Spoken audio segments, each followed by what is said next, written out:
Bonjour à tous, je vous accueille dans cette vidéo pour vous parler de spiritualité. J'ai décidé de faire cette vidéo parce que c'est un sujet qui revient souvent lors de mes coachings en individuel et j'ai pensé que ça mérite d'en parler parce que ce n'est pas tout le temps facile à vivre. On ne sait pas forcément comment intégrer la spiritualité à notre activité lorsque notre entourage en plus ne connaît pas forcément cette partie de nous. L'envie c'est vraiment de vous aider dans cette démarche pour que vous puissiez vous exprimer dans toute votre authenticité. Si la spiritualité fait partie de vous, de votre façon de vivre et voir la vie, vous avez tous les droits de pouvoir l'exprimer.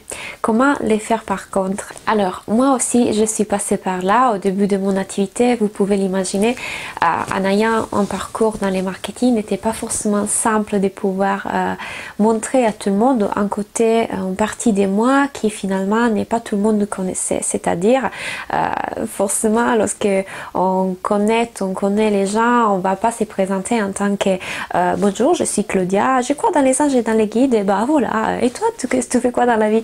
C'est pas forcément ça qu'on fait lorsqu'on connaît quelqu'un, donc disons que c'est une partie de nous qu'on a plus tendance à cacher, tout simplement parce qu'aujourd'hui dans la société dans laquelle nous vivons, c'est encore vu comme quelque chose d'étrange, donc c'est tout à fait normal. Lorsque j'ai commencé mon activité, par contre, c'était clair pour moi parce que le message pour moi c'était clair et ce que je voulais vraiment faire c'était ça.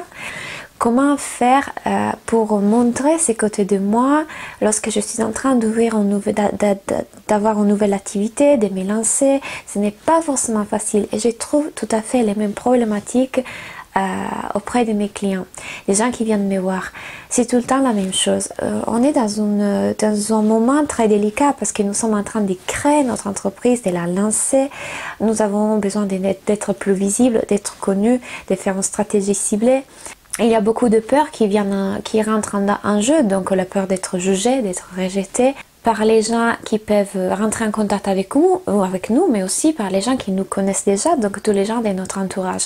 Dans mon cas, par exemple, ce n'était pas évident parce que, pour vous faire l'exemple, toute la famille de mon copain sont tous ingénieurs, très scientifiques, ils ne croient pas forcément dans la même chose dans lesquelles je crois, mais personne connaissait cette partie de moi parce que tout simplement on ne s'y présente pas au monde en montrant en avant cette partie comme je viens de le dire.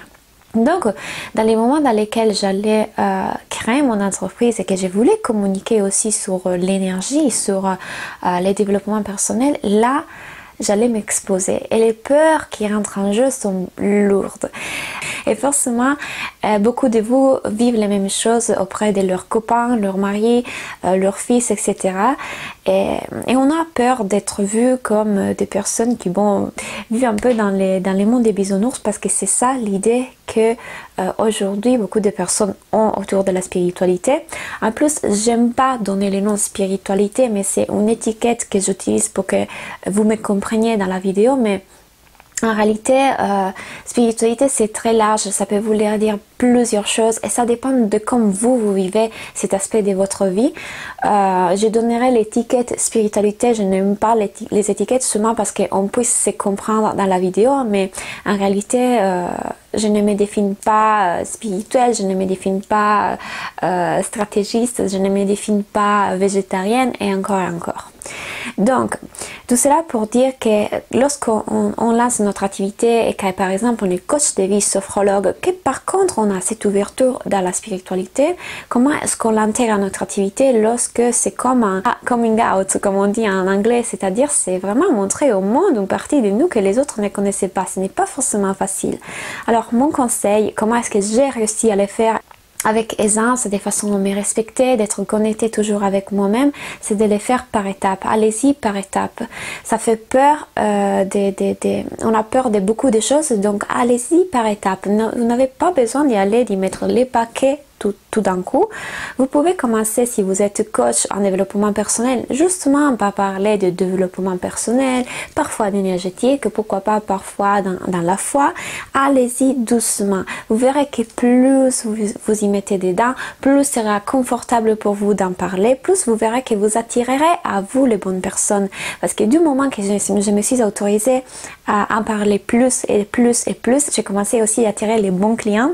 qui comprend mes discours, qui se retrouve dans mes discours, qui sont dans la spiritualité et avec qui je peux être complètement moi-même et leur apporter complètement tout ce que je peux apporter. Donc, allez-y par étapes. Si vous ne sentez pas de vous exprimer avec une terminologie qui parle seulement aux personnes qui sont dans la spiritualité, allez-y doucement, respectez-vous, prenez votre temps. Il y a des personnes qui veulent y aller d'un coup, qui se sentent bien parce qu'ils ont besoin de s'affirmer, ils ont besoin de mettre leur personnalité, leur identité et ne peuvent pas faire autrement. Il y a des personnes qui par contre ont besoin d'y aller doucement, de se révéler comme une fleur qui petit à petit ouvre ses pétales. Donc allez-y petit à petit et doucement en respectant vos émotions, en respectant vos peurs, en respectant la situation dans laquelle vous êtes. Mais aussi ne trouvez pas des excuses dans les faits d'y aller doucement, c'est-à-dire ok, allez doucement, mais allez-y quand même. Il y a votre mental qui parle, qu'il est là pour vous protéger. On le sait, c'est juste, on le comprend. Mais en même temps, autorisez-vous aussi à vous exprimer pour la personne que vous êtes. Autorisez-vous à exprimer ce que vous ressentez.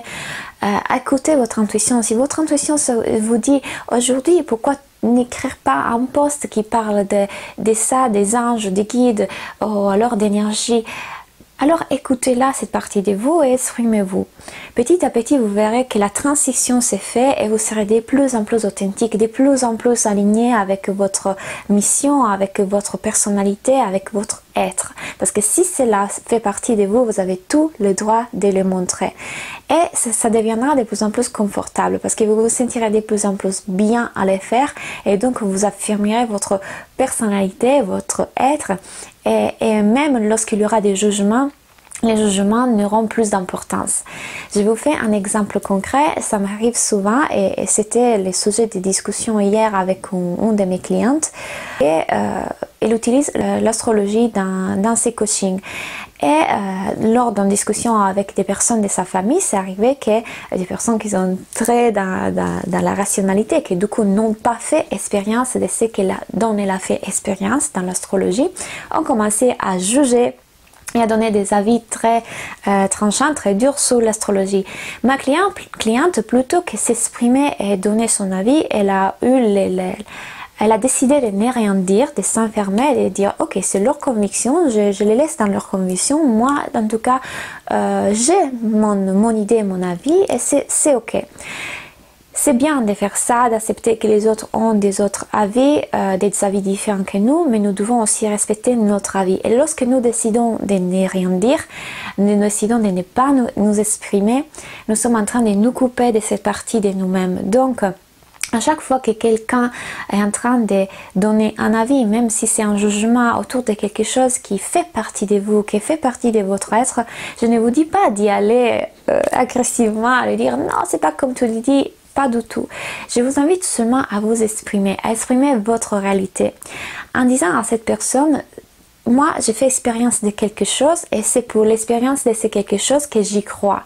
Toi, tu n'as pas forcément fait cette expérience, la même expérience que j'ai fait, c'est pour cette raison que tu n'y crois pas.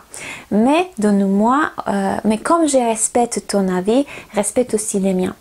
Il y a beaucoup de gens, je suis sûre que ça vous est déjà arrivé, lorsqu'ils ne partagent pas forcément votre vision des choses, parfois ils essaient de vous poser des questions pour trouver la faille, pour trouver la preuve qu'en fait vous êtes dans l'erreur.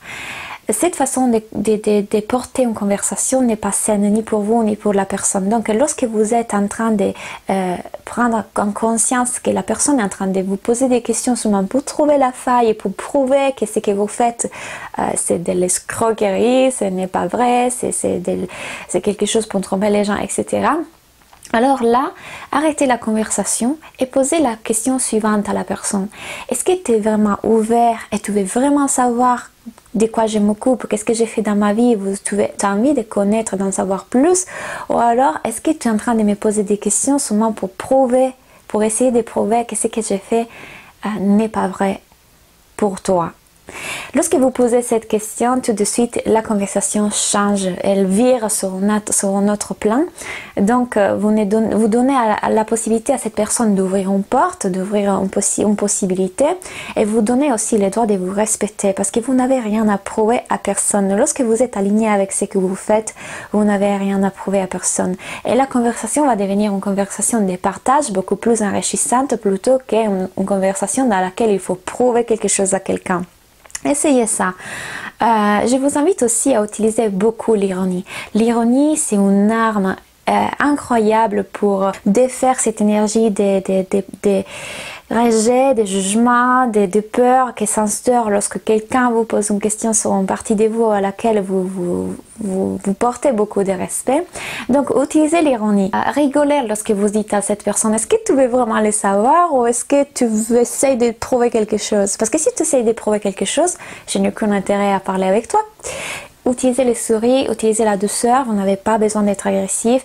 Je l'ai dit parce que souvent on se met dans une position de défense parce qu'on essaie de se dire oh là là là, lui il veut, qu'est-ce qu'il veut prouver, pourquoi il veut m'attaquer. Donc dans l'intention de se défendre, on termine pour attaquer. Mais rappelez-vous qu'il y a de l'ego de votre part et de la part de l'autre, et lorsque vous vous remettez dans une position dans laquelle vous parlez de cœur à cœur, la conversation sera beaucoup plus paisible, plus fluide et beaucoup plus enrichissante.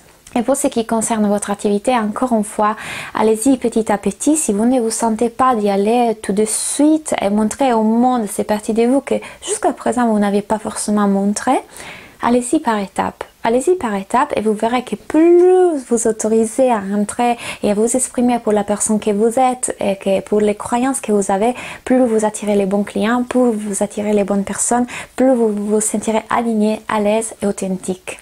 Donc voilà pour ce que j'avais à vous dire sur l'importance d'intégrer la spiritualité, comment l'intégrer à votre travail, à votre vie, vu que je travaille avec énormément d'entrepreneurs qui sont dans la spiritualité.